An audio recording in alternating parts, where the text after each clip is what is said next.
नमस्कार। और आज के इस विशेष पॉडकास्ट एपिसोड में आपका स्वागत है, जहां हम नवीनतम अंतर्राष्ट्रीय रहस्यों और उनके चौंकाने वाले परिणामों पर चर्चा करेंगे। यह है वर्ल्ड इन्फोनेक्सस और मैं हूं आपका होस्ट सुकांत चौधरी।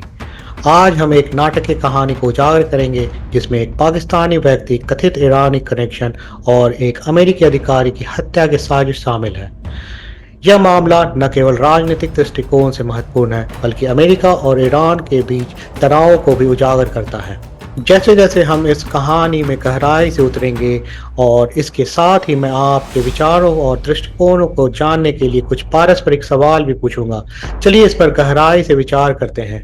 आसिफ रजा मर्चेंट, एक 46 वर्षीय पाकिस्तानी पर एक खौफनाक साजिश का आरोप लगा है, जिसमें उसने कथित तौर पर एक अमेरिकी राजनेता या सरकारी अधिकारी की हत्या की योजना बनाई।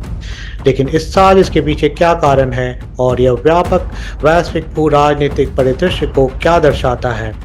आपके अनुसार लोगों को ऐसी चरम कार्रवाइयों में संलग्न होने के लिए क्या प्रेरित करता है? क्या इसका कारण विचारधारा है, प्रतिशोध है या कुछ और?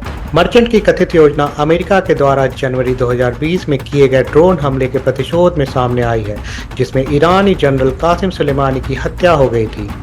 सुलेमानी ईरानी रिवॉल्यूशनरी गार्ड्स के उच्च पदस्थ कमांडर थे और उनकी हत्या के बाद तेहरान ने प्रतिशोध की धमकियां दी।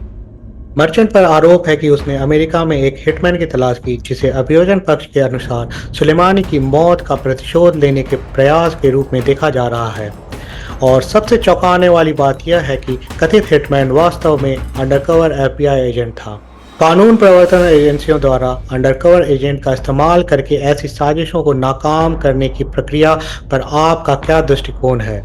क्या यह नैतिकता के सिद्धांतों का उल्लंघन करता है या यह सार्वजनिक सुरक्षा के लिए एक अनिवार्य उपाय है? यह बात महत्वपूर्ण है कि मर्चेंट की मंशाओं की गंभीरता के बावजूद हाल के किसी प्रमुख हमलों, जैसे 13 जुलाई की पूर्व राष्ट्रपति डोनाल्ड ट्रंप पर किए गए हमले से उसे सीधे तौर पर जोड़ने वाला कोई सबूत नहीं मिला है। उसे देश छोड़ने की योजना बनाते समय पकड़ा गया, जो इस पूरे प्रकरण को और भी जटिल बनाता है। वह क्यों भाग रहा था और उसकी असली योजनाएं क्या थीं? अगर आप मर्चेंट की स्थिति में होते, तो जब आप देश छोड़ने की योजना बना रहे होते, आपके मन में क्या चल रहा होता? गिरफ्तारी का डर या कुछ और? ईरान के संयुक्त राष्ट्र मिशन ने इन योजनाओं में किसी भी प्रकार की भागीदारी या समर्थन से इनकार किया है, यह बताते हुए कि यह साजिश उनकी सुलेमानी के लिए न्याय की नीति के खिलाफ है। यह मामला अमेरिका और ईरान के बीच जारी तनाव को एक बार फिर स्पष्ट करता है और यह दर्शाता है कि राजनीतिक प्रतिशोध की चाह में लोग कितनी दूर तक जा सकते हैं। आप वर्तमान में अमेरिका और ईरान के रिश्तों की स्थिति को कैसे देखते हैं? क्या तनाव कम करने का कोई रास्ता है या हम प्रतिशोध के चक्र में फंसे हुए हैं? जैसे जैसे हम निष्कर्ष पर पहुंचते हैं, ध्यान रखें कि इन समाचार सुर्खियों के पीछे असली लोग और जटिल प्रेरणाएं छुपी हुई हैं। आसिफ रजा मर्चेंट की गिरफ्तारी न केवल व्यक्तिगत कार्रवाइयों को उजागर करती है, बल्कि यह भू राजनीतिक तनाव और अंतर्राष्ट्रीय संबंधों में न्याय और सुरक्षा के लिए जारी संघर्ष को भी दर्शाती है।